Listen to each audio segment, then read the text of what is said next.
So what's the next step? Now we sent the biopsy off to the pathologist. Pathologist has said, as they like to say, it's not cancer until we say it's cancer. What happens now? What are the next steps in terms of deciding treatment? So this is what we call stage grade directed treatment.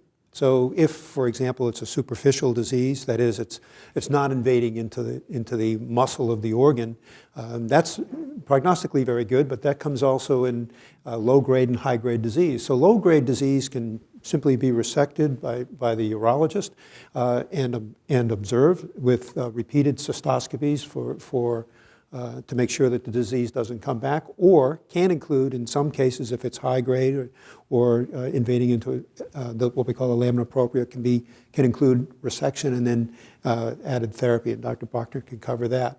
But if the disease is invading into the muscle, then it really becomes a disease that's managed by the group, so to speak, because that is more advanced, more aggressive, and potentially more lethal disease.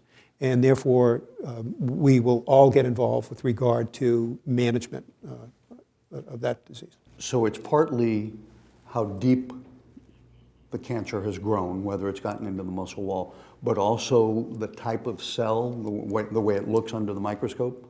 Yeah, so we generally group them as low grade and high grade. And virtually always, disease that invades into the muscle is high grade. And in fact, even if the CAT scan is completely normal, you have high-grade disease invading into the muscle, it's not infrequent that you can already have metastatic disease to lymph nodes, you just can't see it yet. And that's the rationale for the multimodality therapies that we undertake. Dr. Colmeyer, are you involved at this point yet, or where do you get the call? When I get the call when there's a diagnosis of muscle-invasive disease or disease that's spread outside of the pelvis. In general, radiation therapy can be used as what's called a bladder preservation approach, which basically is when the urologist resects the tumor, or maximally resects the tumor that can be seen on cystoscopy, and then that's followed by radiation therapy that's given daily for anywhere from 7 to 8 weeks with concurrent or chemotherapy, low doses of chemotherapy given at the same time. So that's for appropriately selected patients, but that's a treatment that can be offered to patients. Tell me about radiation and chemotherapy together. Why is that? I don't think people necessarily understand the value of those two together. Well, the way radiation works is we give a low dose of radiation each day, and that's given every day. So a small amount of damage is caused to the cancer cells.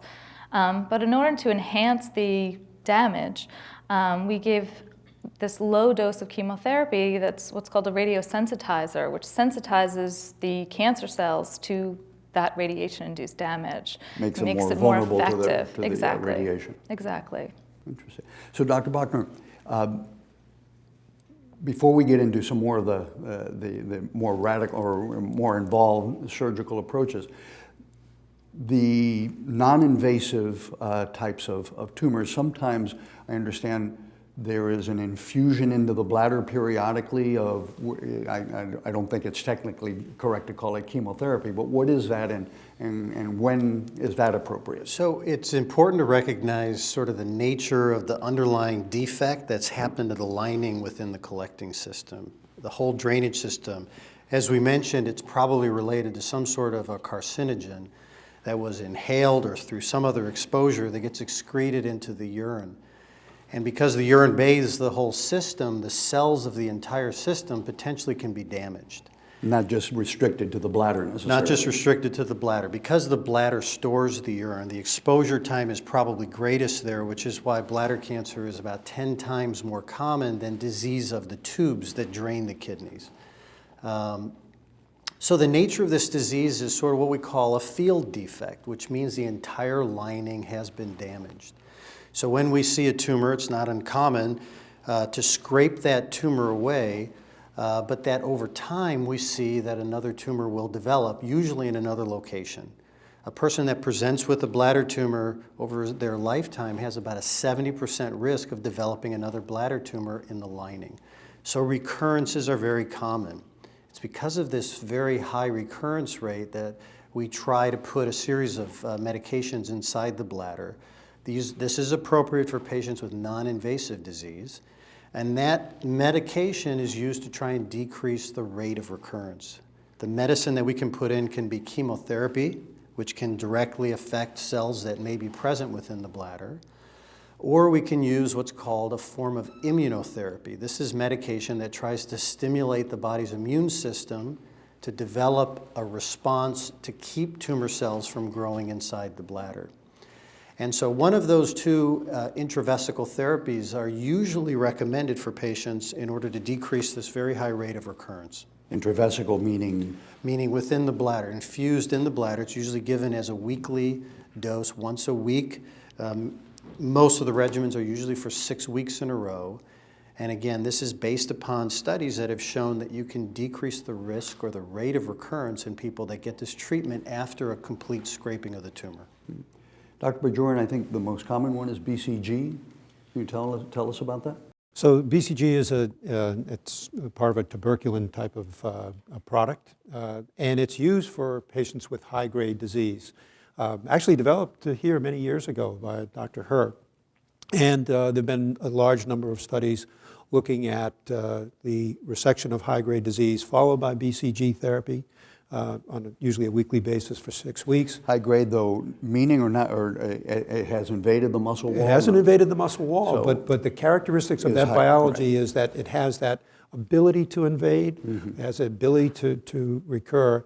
But it hasn't gone there But yet. it hasn't gone there quite into the muscle as yet. And so that treatment is given after resection, and it's given right into the bladder. The patients retain it in their bladder for a while to make sure that the bladder is bathed in the medication and then excreted. And there are controversies with regard to the duration of therapy, but at a minimum, it's for 6 weeks, and then Dr. Bachner or his colleagues will reevaluate the bladder at intervals thereafter, usually at 3-month intervals to make sure And it's that successful. seems to stimulate the patient's own immune system enough to either hold the cancer in check or perhaps go after what we can't see? Yeah, we actually don't still yet know exactly how it works. We know that there's an inflammation or a response in the body in which there are immune cells that are infiltrating that surface, and we believe that there's recognition of the immune system against cells, the cancerous cells, and then that is part of the process. But there may be some direct kill as well. So, Dr. Bachner, let's move on into the invasive disease. What proportion is invasive versus superficial or non-invasive? So the non-invasive tumors make up the vast majority of new tumors that we see. Probably 70 to 75% of all the new tumors are going to be non-invasive at the time of presentation. The remaining tumors are going to be invasive. So it makes up a small percentage, but a very important percentage because, as Dr. Bajoran had mentioned, the invasive form of the disease is the potentially dangerous kind of bladder cancer. We know that as cells invade into the bladder wall, it can access either lymphatic or vascular channels, which can be the outflow tracts. This is how cells may get outside the bladder, either into the lymph nodes or move to other parts of the body. And it's because of this potential for a much more aggressive behavior, we treat these types of tumors very, very differently. So what's the next step, or how do you decide what the next step is? So there are two mainstay approaches to managing muscle invasive disease, and they can broadly be broken up into bladder preserving strategies, as Dr. Kohlmeyer mentioned, or non-bladder preserving strategies. The non-bladder preserving strategies typically revolve around surgery that removes the bladder, and this is usually done along with systemic chemotherapy that we try to do prior to the bladder removal procedure. And once the bladder is removed, then the urinary system is reconstructed. The bladder preserving strategies, there's a variety of them. There are certain muscle invasive tumors that may be appropriate for a partial removal of the bladder. These are usually smaller muscle invasive tumors that are located in appropriate areas of the bladder. They're not associated with tumors in multiple locations within the bladder itself. And usually it's not happening in a person that has had a long history of multiple bladder tumors throughout the bladder as well. Sometimes a partial removal can be done. It's a much smaller procedure, but it usually is only appropriate in 5% or less of the muscle invasive tumors that we treat here. We usually treat with a partial bladder removal. In general, the bladder preserving strategies usually require what we call trimodal therapy. It basically involves all of us, where a urologist will try to scrape away as much of the tumor as they can. At that point, Dr. Kohlmeyer and Dr. Bajorn will get involved to give this combination chemotherapy and radiation therapy. So Dr. Kohlmeyer, let's talk a little bit about your involvement in this, in bladder preservation, and how you make those decisions, because it's not always a straightforward medical decision. There are other elements where the patient then makes some choices, or some of the other issues going on with the patient. Talk to me about that.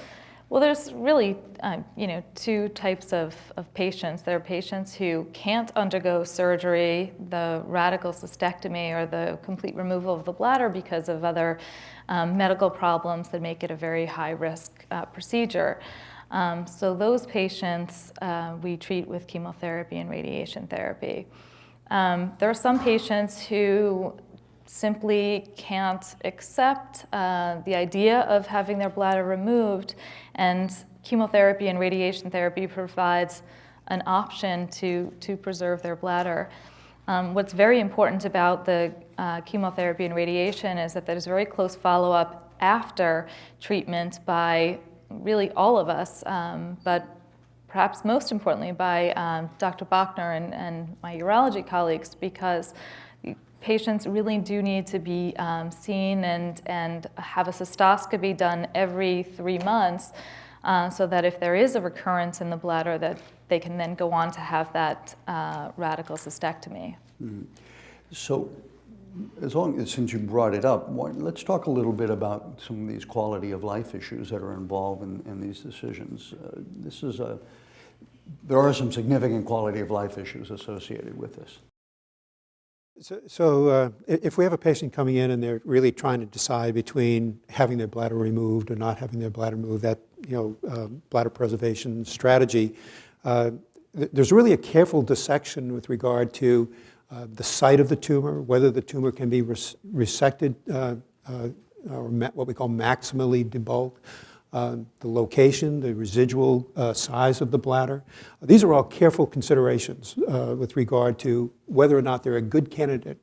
For example, if there's obstruction of the kidney, one of the ureters, that's a very poor prognostic sign, and many of us don't believe that those patients would benefit from radiation, but would rather benefit from surgery.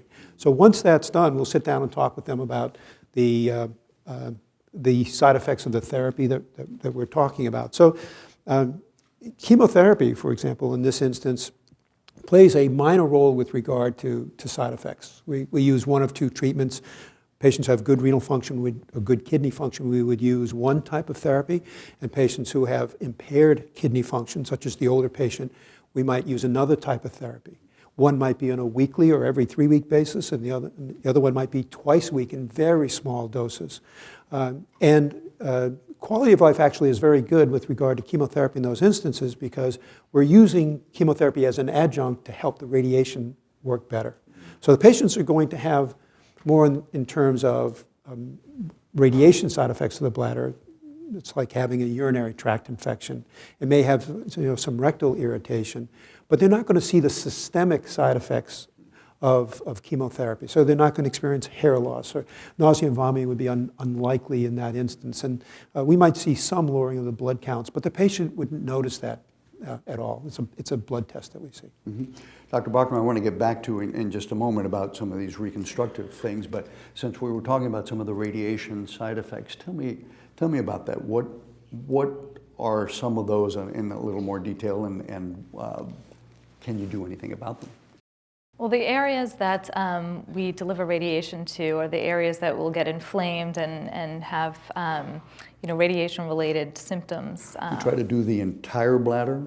We treat with radiation everything that would be removed surgically. So we treat the pelvic lymph nodes, we treat the entire bladder.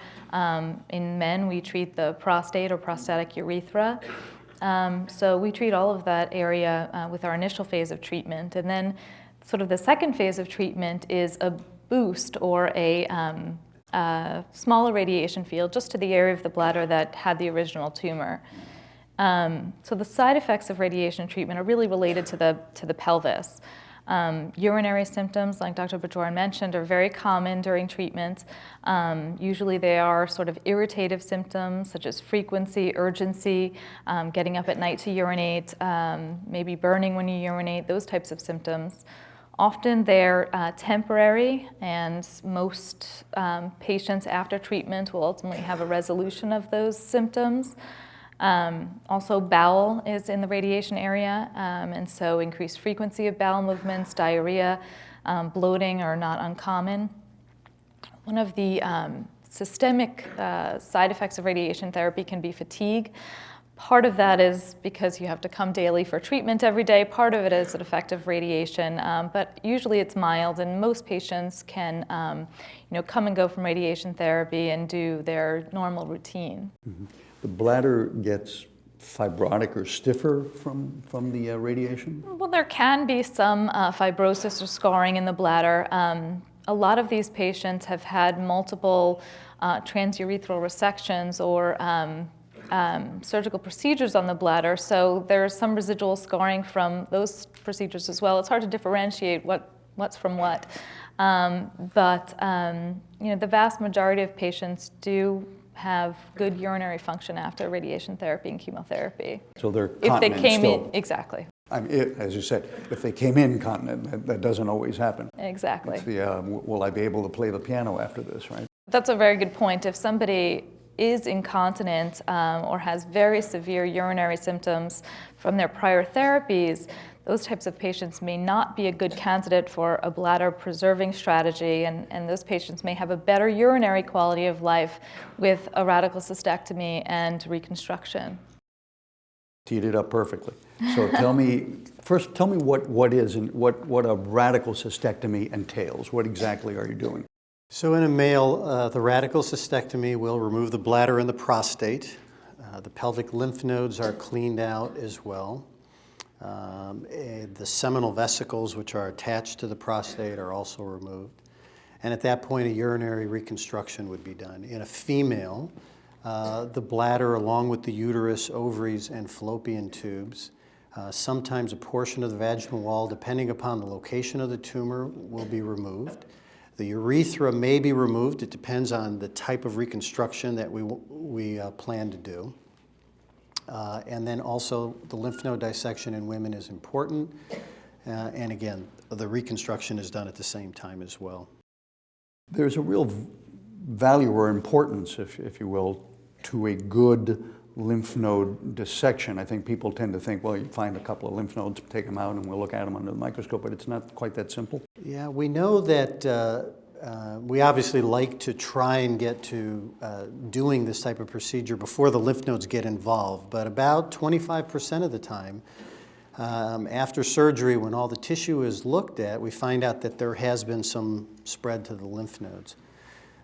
In combination with the chemotherapy that we would give around the time of surgery, we know we can cure about a third of patients with spread to the regional lymph nodes. So cleaning that out does appear to have some therapeutic benefit.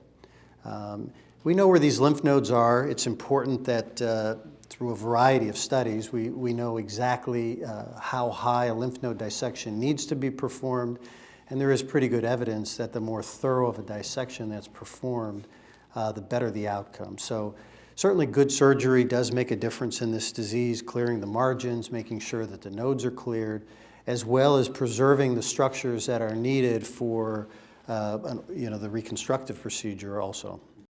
And only because lymph node surgery in other cancers people hear about these things and are associated with it. Are there complications such as lymphedema after this type of lymph node dissection? And do you do anything like a sentinel node procedure? And if you do, explain it to me, explain it here. Do you do that? Because you do that, it's done in melanoma and breast cancer often, but would you do that in this circumstance? So the sentinel node is a lymph node that may be the first area that drains a specific organ. In bladder cancer, there have been some sentinel lymph node studies to try and identify that lymph node, the thought being that if you evaluated that lymph node at the time of surgery, very carefully sectioned through it, and there's no cancer, that maybe you could avoid removing the rest of the lymph nodes. In bladder cancer, that really hasn't panned out very well. The node studies, the sentinel node studies show that it's quite variable where these nodes may be located, and there can be some significant issues with maybe not making the diagnosis right at the time of surgery. In a breast cancer patient, if a sentinel node is looked at, it turns out that it's thought to be clean, but then on subsequent evaluation it's involved, completing the lymph node dissection may not be a major issue. The node dissection usually being done in the armpit where the nodes that drain the breast are located. For a bladder cancer patient that's had their bladder removed, if we don't get it right the first time, going back into the pelvis and completing that node dissection would be another major surgical undertaking. And so, in general, we haven't used sentinel nodes. It really hasn't made its way into treatment just yet. And so, as far as the complications related to the lymph node dissection, they tend to be fairly minimal. We can see some swelling in the legs. This is usually swelling that is easily managed, either with leg elevation at the end of the day or at some point during the day, or sometimes occasionally people will need a compression stocking to help with that edema. But it's fairly rare to see significant sort of life-altering type leg edema after this type of procedure. The one situation where we may see that happen is in patients that have received prior radiation therapy, definitive radiation therapy, but had subsequently developed a recurrence in the bladder.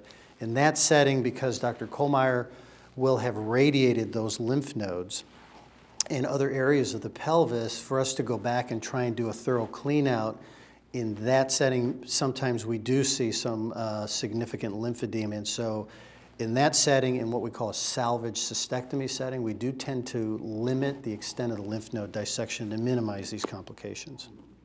Dr. Bjorn, Dr. Bachner sort of alluded to a little bit here, but it sounds like there's a real value, or it's very important to be seen and treated both from the medical, radiation, and surgical standpoint in a high volume center, a center of excellence, obviously, that really sees a lot of this and knows all of the different potential complications and issues that may arise.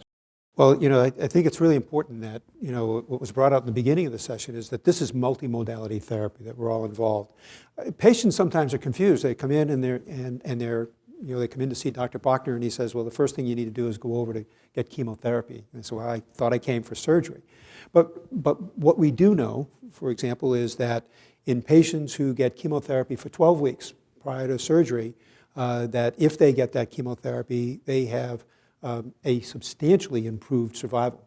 In fact, actually, there's studies in thousands of patients looking at this specific endpoint, and the best studies in the New England Journal. And half the patients got surgery alone, and half the patients got 12 weeks of chemotherapy, followed by surgery. And in that series, patients who had surgery alone were 30% more likely to die than the patients who got chemotherapy before surgery.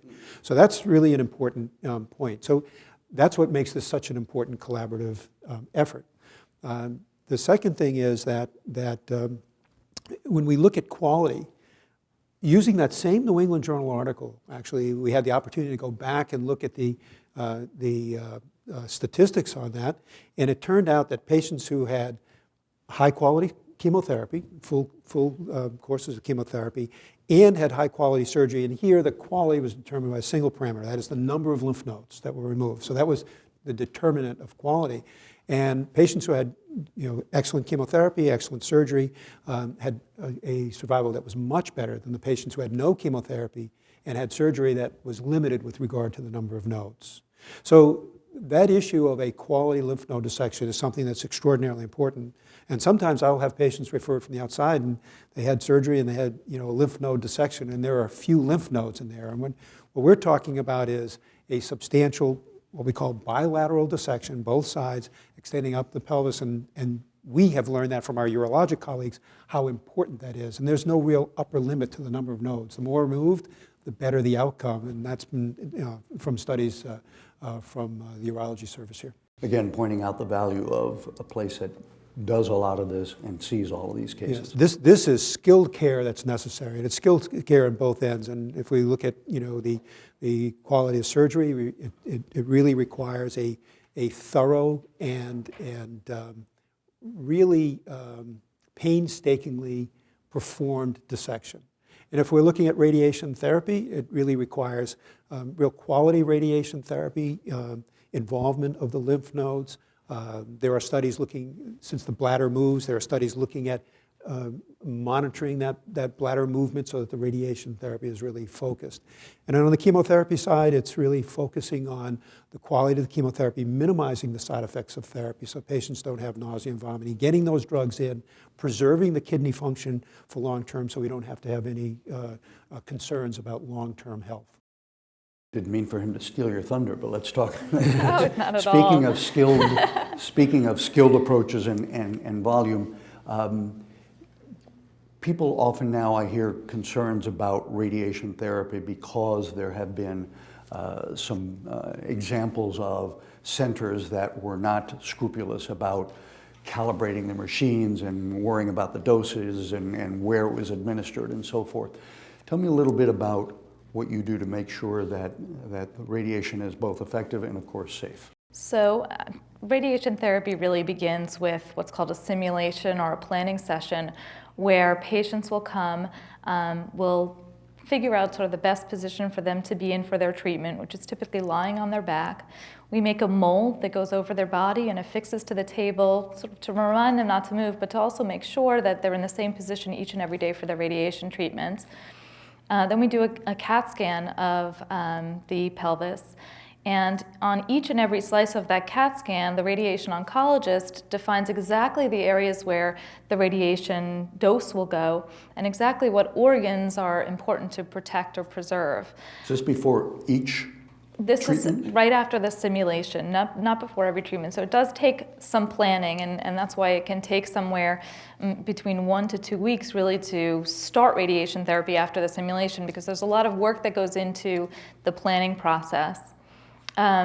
One of the challenges of a radiation oncologist is really defining where exactly that tumor was, because once the patient is undergoing the simulation, they've already had resection of the visible tumor. So we're not going to see really anything, or we hopefully won't see anything on this CT scan that we're doing for treatment planning purposes. So in the past, what's been done is basically using cystoscopy reports from the urologist or CT scans that were done prior to the transurethral resection to try to recreate where in the bladder the cancer was, which is incredibly difficult and sort of fraught with inaccuracies. So one of the things that Dr. Bachner and myself have worked on is really trying to define that tumor bed. And what we've been doing here is basically inserting into the bladder gold coils that are injected directly into the bladder wall at sort of the surrounding areas of the tumor bed, so that we can visualize those very clearly on CAT scans for treatment planning purposes. It allows us to really constrict the high radiation dose area to exactly where it needs to be. The other advantage of using these coils is that actually during a course of radiation treatment, we can take X-ray films of the pelvis and we can see these coils. And so we can watch the sort of bladder motion during treatment and make corrections for that motion. As you can imagine, a bladder is a very distensible object. It moves around. It's empty, it's full. It's empty, it's full, breathe. and we try to control that, but sometimes it's impossible to. So it really is incredibly helpful to have these coils and to track the motion. I think that's one of the main concerns of radiation oncologists as far as accuracy of treatment. You mentioned about quality assurance, and that is something that we, really strive to make sure that we are absolutely steadfast on making our treatment both effective and carefully executed. So we have a number of quality assurance checks before every patient's treatment on a daily basis to make sure that everything is done appropriately and correctly. Because like as in surgery and chemotherapy, it can be life-saving and it can be lethal if it's not done in the right hands, or if it's not done in the right way. Exactly. And that involves, just to make clear what that involves, this is calibrating the machine so that the dose we think we're giving is really the dose that's actually being delivered, that sort of thing? Yes, calibrating the treatment machines, making sure that now everything is computerized, so making sure all the communication between the computers is accurate, so things are checked and double checked before actually the treatment beam is turned on. Terrific, good.